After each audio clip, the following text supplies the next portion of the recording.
Hi, and welcome to 3 Things in 3 Minutes. I'm Nersi. Today, we are looking at Pendulum from Stonemaier Games. It plays 2 to 5 players with an automa solo mode and plays in about 60 to 90 minutes. What it's about. Pendulum is a real-time worker placement game set in the fantasy world of Dunya.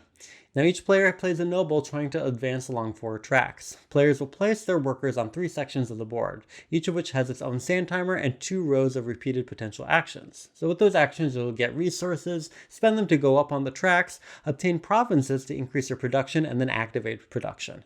However, you can only take an action when the timer is on the row, but then that worker is locked until the timer moves off, so you have to make some decisions about how to use your workers efficiently.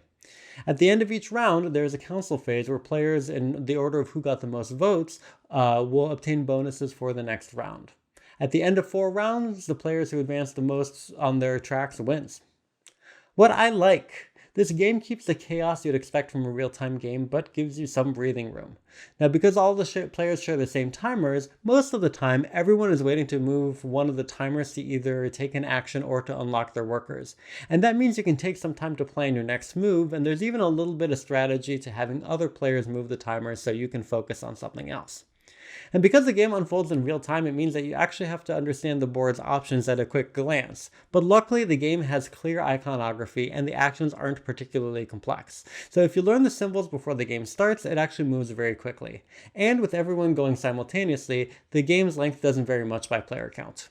And you can play the game in a turn-based mode, which has the hourglasses flipping in a non-timed order once everyone has finished their actions and agrees to proceed. And it serves as a good introduction to the game. Points to consider.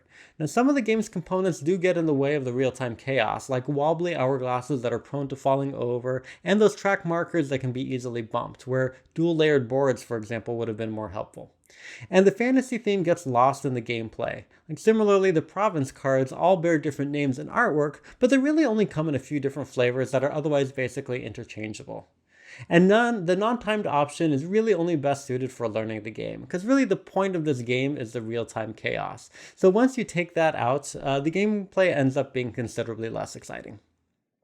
So, in summary, it's a real-time worker placement game with interesting shared timer strategies. It gives you some breathing space, but has a less interesting theme that can get lost.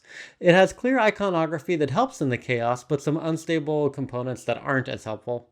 And it has a turn-based mode, but really that's uninteresting enough that you should probably save it for learning. Thanks so much for watching. Please make sure you like and share this video and subscribe to the channel. Thanks!